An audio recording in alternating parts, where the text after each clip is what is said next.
포스트 모더니즘이라고 부르는 시대 가운데 살아가고 있어요. 이 포스트 모더니즘이라는 게 모더니즘이 근대고 포스트가 이제 근대 이후의 시대를 뜻하는데 그게 이제 우리 시대입니다. 저는 이제 여러분이 아실지 모르겠지만 경남 진해에서 태어났어요. 그러니까 대한민국의 제일 남부. 통영도 남부지만 진해도 남부죠.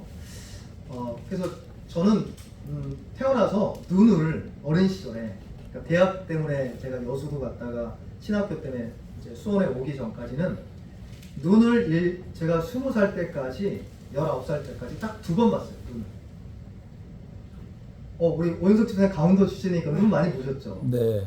저희 아내가 서울 이제 제가 저희 2013년도에 은평구 사역하러 올라갔거든요.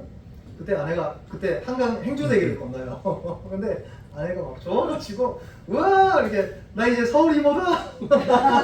왜냐면 서울에 사는 우리 조카가 그 상우가 맨날 이모 하는데 부산 이모잖아요. 근데 이제 서울 이모라고. 그랬던 적이 생각나요. 제가 왜 이 이야기를 하냐면 그러니까 부산보다 부산은 지금 그래도 도시잖아요. 근데 이제 진해는 정말 그 단촌이에요, 단촌. 그래가지고 맥도날드가 언제 생겼냐면 맥도날드가 없었어요. 빵집도 없었고 미국 빵집이라는 게 딱 하나 있었어요. 그 베스킨라빈스 이거 없고 미국 빵집 해가지고 어린 시절에 미국 빵집 얼마나 맛있던지 빵. 저 빵 너무 좋아. 저 장모님 저 빵 너무 좋아해가지고 아마 뱃살의 한 절반 이상 빵인 것 같은데. 그래서 이제 맥도날드가 생기면서 막 빠르게 변하는 걸 제가 느꼈거든요. 맥도날드 지금은 사실 맥도날드 뭐 버거킹 많잖아요. 근데 이렇게 이야기 들은 이유는 지금 시대가 너무 홀딱하고 빠르게 지나가기 때문에 그걸 그냥 이른바 포스트 모더니즘이라고 우리가 그냥 익숙하게 좀 설명드릴 수 있을 것 같아요. 근데 이 시대는 어떤 시대냐면 옛날에는 교회가 이제 세계 문화의 중심이었어요. 그러니까 유럽의 중심 또 이제 세계 문화의 중심이 교회였어요. 근데 이제 포스트 모더니즘이 이제 지나가는 시점 가운데 사실 정의 내리기는 어렵거든요. 그러니까 전문가들도 포스트 모더니즘 뭔지에 대해서 정의가 다 달라요. 근데 그냥 통칭해서 우리가 생각해 봅니다. 즉 기독교에 대해서 반대하고 또 기독교를 싫어하는 시대를 포스트 모더니즘이라고 우리가 할 수 있습니다. 그걸 이제 다원주의 시대라고 볼 수 있는데 웨스트민스터 신학교에서 이제 실천 신학 교수였던 분이 있는데 그분이 이제 에드먼드 클라운이라는 분이세요. 에드먼드 클라운이라는 분이 이제 교회에 대한 책을 쓰셨는데 그 책에 뭐라고 되어 있냐면 교회에 대한 세상의 비판이 최고조에 달한 바로 그 순간이 세속 세상이 가장 공고할 때다. 그러니까 지금 한국에 교회에 대해서 좋은 이미지로 바라보는 분이 없잖아요. 우리 이승 장로님, 양재희 원사님, 또 양지영 원사님, 또 오현석 집사님, 라우성 집사님 세대 좀 비슷한 또래거든요. 근데 저희 때만 해도 청년 때 교회 가면 교회를 부모님이 예수 안 믿는데도 그러니까 저는 이제 제사 지내야 되니까 부모님이 그것 때문에 반대를 했지. 제 생각에 지금 돌아보니까 저희 집 제사를 이제 다 끝냈거든요. 저희 아버님이 예수 믿으니까 다 끝나더라고요. 제가 예수 믿는 게 끝나는 게 아니라 우리 아버님이 예수를 믿으니까 이제 다 끝났어요. 집안 다 정리하셨어요. 근데 그전에는 제가 이제 대를 이어서 제사를 지내야 되니까 그래서 그랬는지 교회에 나가는 건 싫어했지만 교회 다니고 신앙생활하는 건 좋아하셨어요. 왜냐면 그 착한 생활이고 좋은 거니까 좋아하셨어요. 근데 오늘날은 어떠냐? 교회를 싫어합니다.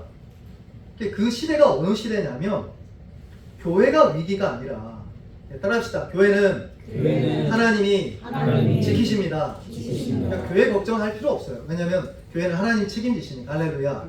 근데 문제는 사회예요. 세상이에요. 그러니까 세상이 교회를 비판하고 공격하는 최고점에 이르는 시점은 세상이 가장 공고한 때고 그야말로 교회가 필요한 시대예요. 그러니까 교회가 필요한 시대니까 세상이 교회를 더 미워하게 하는 거죠. 사탄 마귀가. 근데 그 상황 가운데 우리가 이제 처해 있다는 거예요. 그런 사회 가운데 우리가 처해 있기 때문에 교회가 뭔지 그리고 성경이 말하는 건강한 교회가 뭔지를 다시 자리매김하는 기초를 세우는 게 중요하겠다 해서 메시지를 전합니다. 교회의 정의를 이제 여러 각도에 설명할 수 있고 교단마다 교회마다 다릅니다. 합시는 이제 대한예수교 장로회 교단 중에 대표주자죠. 교회가 큰 교회가 없어서 그렇지. 우리는 대표주자, 우리는 보수주의의 대표주자라고 확신하고 개혁주의 비판하는 거 아니에요. 네. 개혁주의 목사님들도 싫어할까. 네, 개혁주의 교회는 보통 이제 교회를 어떻게 정의하냐면 따라합시다. 하나님의 백성, 하나님의 백성으로서의 교회를 강조합니다. 근데 어떤 교회들 같은 경우는 천주교회나 뭐 성공회 교회나 이런 교회를 가보면 제가 이제 수원에 있는 이제 성공회 교회를 가봤어요. 근데 거기는 성공회 이제 수도 이렇게 신부님이죠. 그분들이 결혼하거든요. 성공회 신부는 그러니까 짬뽕한 거라거든요. 이제 천주교랑 개신교를 짬뽕한 게 성공회예요. 우리 성공회대 있죠? 대한민국에 성공회 교수 막 이렇게 하잖아요. 그게 천주교라는 뜻이 아니라 절반은 그러니까 교리는 우리랑 똑같아요. 39개도 신조하고 교리는 똑같아요. 장로교회를 만든 존 낙스가 만들었기 때문에 교리는 똑같아요. 근데 예배는 천주교식으로 예배드려요. 그래서 설교단 별로 중요하지 않고 앞에 성찬상이 있어요. 제가 직접 예배드리러 갔었거든요. 우리 동기 목사님하고. 진짜 거의 천주교 같더라고요. 저는 은혜가 안 됐어요. 같이 갔던 그 브라질 선교사님 안 그래도 위임식 때 이제 제가 저한테 이제 축하 메시지를 보내줬는데 그 목사님은 아우 좋았다고 우리가 다시 고민할 필요가 있다 이렇게 하셨는데 저는 동의는 안 됐는데 어쨌든 그러니까 그런 교단은 성례 중심의 교회입니다. 성례를 하고 이게 이제 거의 이제 예배의 메인이죠. 그래서 그리스도의 몸으로서 교회를 이해합니다. 혹은 이제 제세례파 교회라고 할 수 있는데 그건 이제 뭐 오늘날 한국 교회가 약간 그런 성향이 있습니다. 보통 교회를 어떤 걸로 정의하냐면 따라합시다. 그리스도의 제자, 은혜가 되죠. 앞에는 좀 은혜가 안 되는데 그리스도의 제자니까 막 은혜가 되잖아요. 예, 이제 아무래도 이제 교회 안에서 움직임이 제자 훈련이나 제자 대자라는 게 나온 게 아니라 선교단체의 제자 훈련을 교회에 이제 가져와서 제자 훈련을 했기 때문에 그런 개념이 우리에게 주어진다 생각할 수 있습니다. 오순절 교회는 어떤 걸 좀 많이 강조할까요? 교회를 따라합시다. 성령님이 교통하신다. 그러니까 오순절 쪽은 다 성령이 충만해야 돼요. 그러면 이제 예배가 다 끝났어요. 무슨 말씀을 들었는지 모르지만 감정적으로 뭔가 카타르스를 막 은사가 있고 막 이렇게 넘어지고 하면은 교회예요, 교회. 이게 제가 비꼬는 거 아니고 우리 교회도 그런 은혜가 있길 바랍니다. 근데 우리는 어떤 한 모델에만 초점을 맞추지 않고요. 그러니까 시야를 좀 넓게 하겠습니다. 즉 하나님의 백성으로서의 교회와 그리스도의 몸으로서의 교회, 그리스도의 제자로서의 교회, 그리고 성령의 교통하심으로서의 교회 모두를 함께 좀 나누고 또 우리의 넘치는 교회가 이제 자로라 우로라 치우치지 말고 은사도 충만하고 할렐루야 말씀도 충만하길 축복합니다. 그런 교회 되길 바랍니다. 베드로전서 2장 9절에서 10절을 보시면 우리가 읽은 구절인데요. 이 구절은 구약의 몇 가지 구절들을 베드로가 인용한 겁니다. 첫 번째 구절이 출애굽기 19장 6절입니다. 한번 찾아볼까요? 출애굽기 19장 6절 한번 찾아보십시오. 출애굽기 19장 6절 출애굽기 19장 6절 그걸 9절에 베드로가 인용한 겁니다. 같이 읽습니다. 시작. 너희가 내게 대하여 제사장 나라가 되며 거룩한 백성이 되리라. 너는 이 말을 이스라엘 자손에게 전할지니라. 이 제사장 나라 거룩한 백성을 베드로는 너희는 택하신 족속이요 왕 같은 제사장들이요 거룩한 나라요 이렇게 묘사를 한 거예요. 또 이사야 40장 22절에서 21절 제가 읽어드릴게요. 장차 들짐승 곧 승냥이와 타조도 나를 존경할 것은 내가 광야의 물을 사막의 강들을 내어 내 백성 내가 택한 자에게 마시게 할 것이니라. 이 백성은 내가 나를 위하여 지었나니 나를 찬송하게 하려 함이니라. 이 말씀을 어디서 인용했냐? 9절에 보시면 그의 소유가 된 백성이니 이는 너희를 어두운 데서 불러내어 그의 기이한 빛에 들어가게 하신 이의 아름다운 덕을 선포하게 하려 하십니다. 따라합시다. 아름다운 덕을 선포하게 하려 하심이라. 아름다운 덕을 찬양하게 하려 하심이라. 이렇게 변환해도 됩니다. 이걸 인용한 겁니다. 그리고 호세아 1장을 좀 찾아볼 필요가 있습니다. 호세아 1장 6절입니다. 호세아 1장 6절. 호세아는 호 이렇게 있어요. 호. 제 이름이 성호잖아요. 성호. 호가 좋아요. 호. 호세아. 호세아 1장 6절 한번 보세요. 1장 6절. 구약성경 1257쪽 호세아 1장 6절 같이 읽습니다. 시작. 고멜이 또 임신하여 딸을 낳음에 여호와께서 호세아에게 이르시되 그의 이름을 로루하마라 하라. 내가 다시는 이스라엘 족속을 긍휼히 여겨서 용서하지 않을 것이니라. 여기 로루하마라고 하는데 로가 이제 히브리 말로 부정이에요. 그러니까 루하마가 긍휼히 여긴다는 뜻입니다. 그러니까 너를 긍휼히 안 여기겠다는 뜻이에요. 그게 그 이름이 로루하마입니다. 9절도 보세요. 9절 같이 읽죠. 시작. 여호와께서 이르시되 그의 이름을 로암미라 하라. 너희는 내 백성이 아니요 나는 너희 하나님이 되지 아니할 것임이니라. 여기 보시면 로가 부정어라고 했죠. 암미가 뭐냐면 백성입니다. 그래서 설명이 너희는 내 백성이 아니오 하는 거예요. 로암미 내 백성이 아니다 라고 말씀하는 거예요. 그러다가 바뀝니다. 로루하마 긍휼히 여기지 않을 것이다. 너는 내 백성이 아니다라는 축복이 아닌 메시지에서 2장 1절 보시면 이름이 바뀝니다. 이름이 바뀌었다는 건 축복으로 바뀌었다는 뜻이죠. 2장 1절 같이 읽습니다. 시작. 너희 형제에게는 암미라 하고 너희 자매에게는 루하마라. 즉 부정을 다 빼버렸어요. 너희는 하나님의 백성이다. 너희는 내가 긍휼히 여기는 자녀다.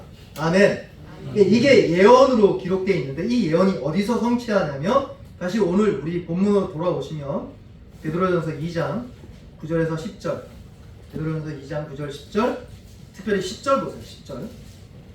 10절 같이 읽을까요? 베드로전서 2장 10절 찾으셨나요? 베드로전서 2장 네. 너무 빨리 찾으세요. 감사합니다. 네, 2장 10절 감사합니다. 10절 네, 같이 읽을까요? 시작. 너희가 전에는 백성이 아니더니 이제는 하나님의 백성이요 전에는 긍휼을 얻지 못하였더니 이제는 긍휼을 얻은 자. 이걸 히브리 말로 바꾸면 전에는 로암미더니 이제는 암미라. 전에는 로루하마더니 이제는 루하마다. 이걸 여러분이 히브리 우리가 잘 못하니까 저도 못하니까 한국말로 편하게 번역을 한 거예요. 베드로.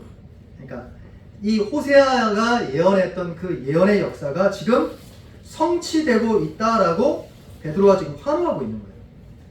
그 누가 그렇다는 거예요? 교회가 그 성취다라는 뜻입니다.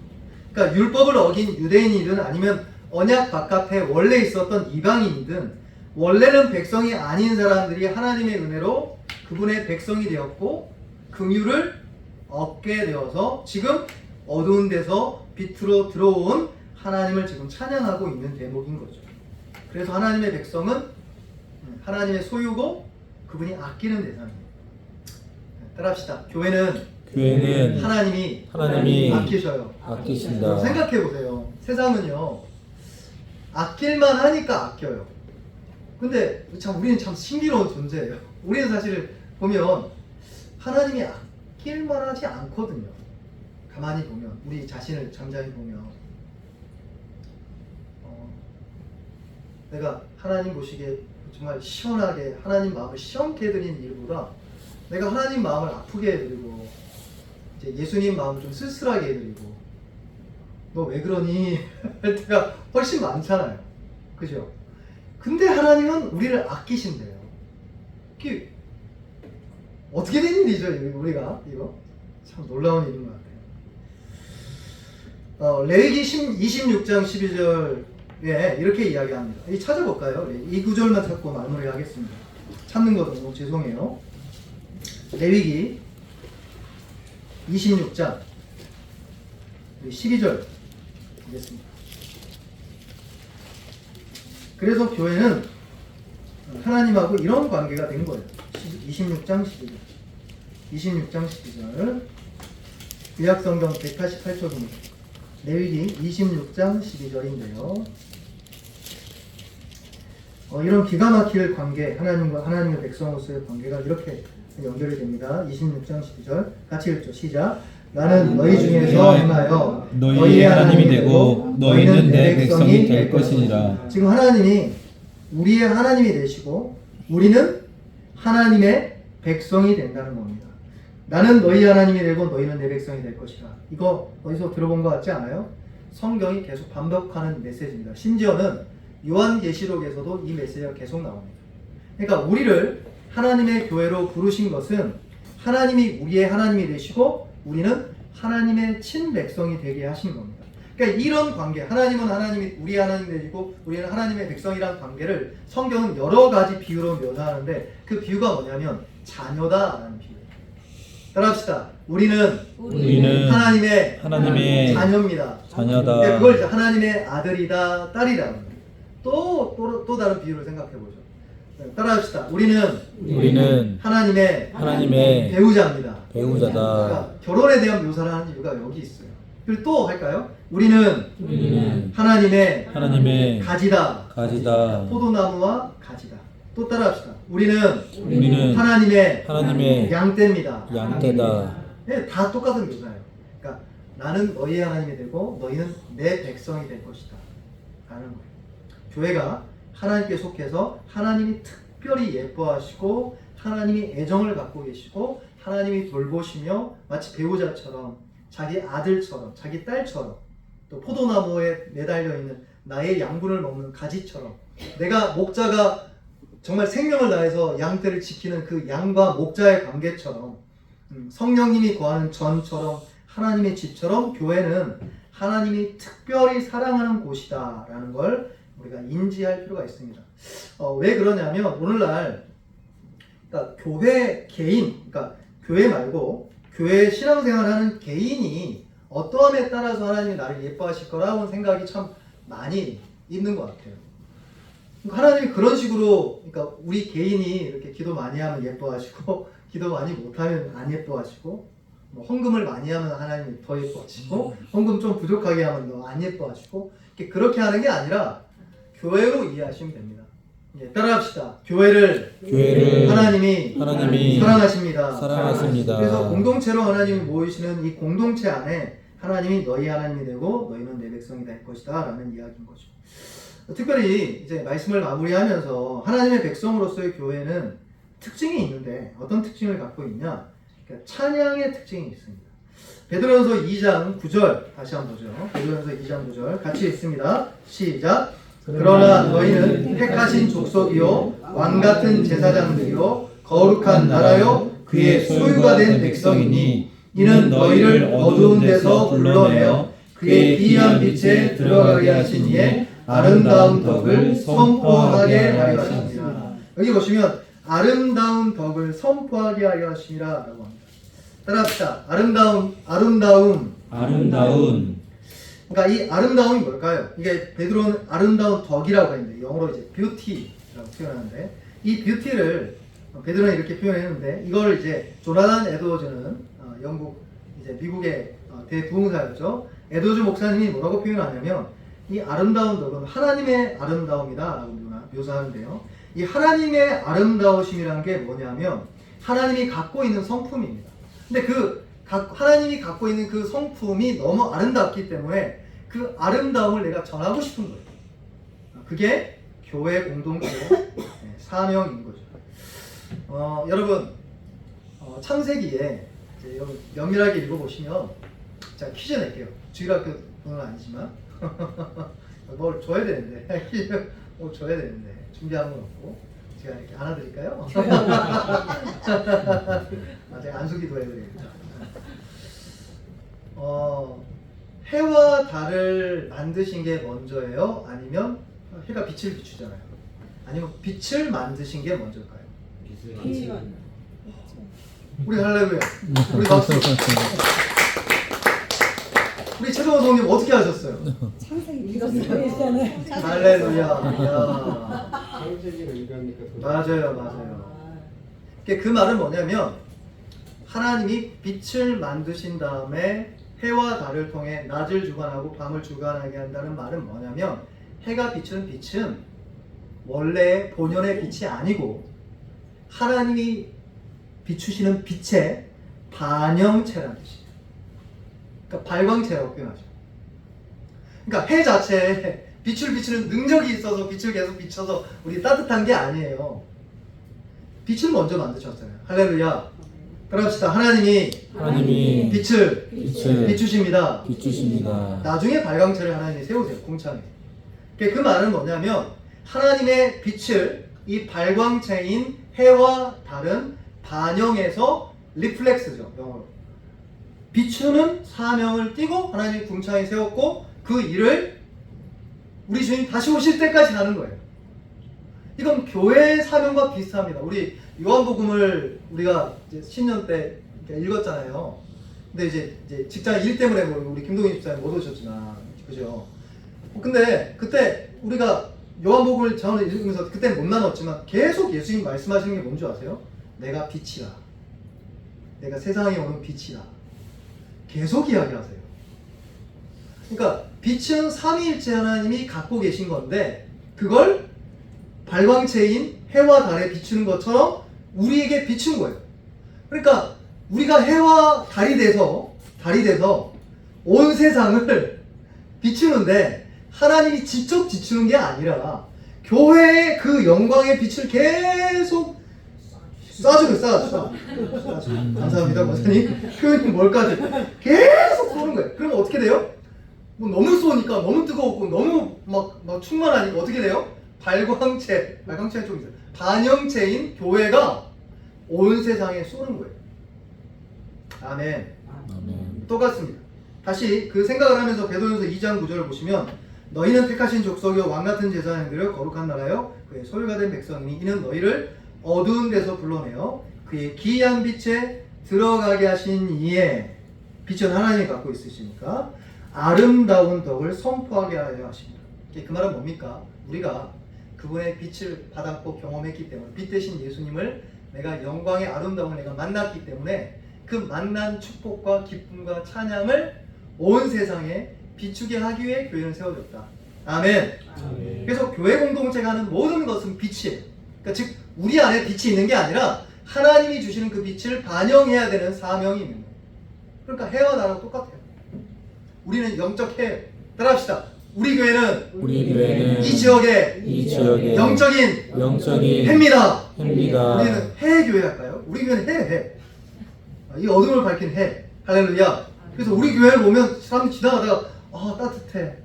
좋아. 그렇죠? 그렇게 느끼는 게 맞는 거예요. 자, 교회 공동체가 반영하는 것들이 뭐가 있을까요?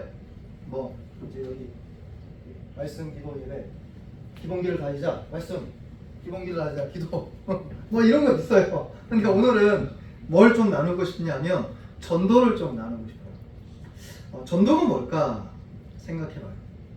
전도랑 여러분이 해를 빛을 받는 거랑 뭐 연관이 있을까? 깊은 연관이 있습니다.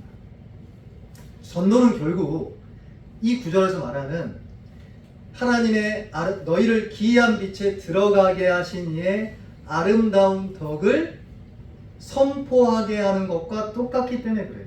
왜냐하면 전도는 다른 게 아니라 여러분이 받은 구원을 여러분이 느껴서 그 구원의 메시지를 어쩔 수 없이 반영해서 전달하는 것 뿐입니다. 그래서 전도하고 전도에서 열매 맺는 거를 여러분 구분하셔야 돼요.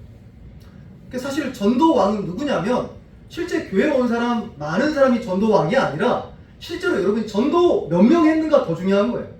따라합시다. 전도를 많이 하자. 그러니까 전도 열매는 하나님의 것이에요. 아멘. 그런데 하나님의 거니까 하나님이 열매 맺겠지 해서 여러분의 빛을 계속 말하는 거예요. 예수 믿자. 오늘 우리 예배 드렸는데 빛이 환하게, 목사님이 무슨 말씀하는지 모르겠지만 빛이 환하게 느껴지는 것 같아요. 우리 교회 갔더니 너무 따뜻해. 이런 식으로.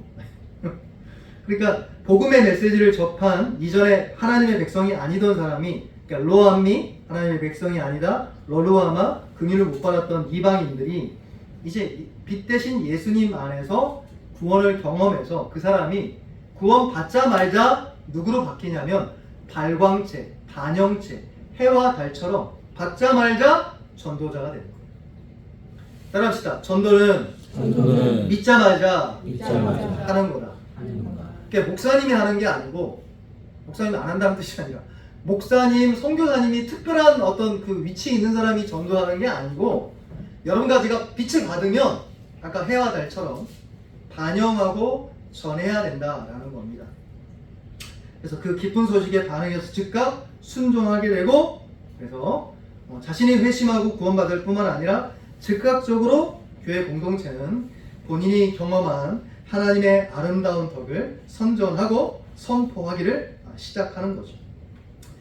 그래서 전도를 누가 제일 많이 하냐? 제가 나중에 설교할 때지만 죄송해요. 처음 예수 믿은 사람이 전도 왕이 돼요. 왜 그러냐면 복잡하지 않거든요. 내가 뭘 배워야 되겠다 생각 안 해요. 처음 예수 믿으면 너 예수 믿어. 어떻게 예수 믿어? 나 따라 교회 가자. 전도죠. 근데 이제 조금 지나면 목사님 전도 어떻게 해야 돼요? 사형리 이거 전해야 되나요? 요즘 사형리 뭐 문제가 좀 많다던데요. 어제 유튜브 보니까. 그래요? 나도 몰랐네. 전도 폭발을 어떻게 외워야 돼요? 근데 이런 거를 누가 질문해요? 조금 신앙생활 오래 하신 분들이 질문을 해요. 근데 정작 내가 구원받았으니 자연스럽게 내가 빛을 발해야 되는구나 라는 것을 실제로 경험하지 못하니까 전도를 너무 어렵게 생각하는 거예요. 따라합시다. 전도는 어렵지 않습니다. 그러니까 제가 말씀드렸죠. 전도하는 거하고 열매 맺는 거 구분 지으셔야 돼요. 전도하는 것은 우리 책임이지만 열매 맺는 건 하나님이세요. 아멘. 어차피 빛은 하나님 거니까. 그래서 전도는 교회 공동체에 들어와서 구원의 사건에 본인이 놀라고 기뻐하며 하나님의 아름다운 덕을 선전하고 선포하는 신자가 하나님의 영광을 반영하고 아름다움을 찬양하는 일부입니다. 따라합시다. 전도는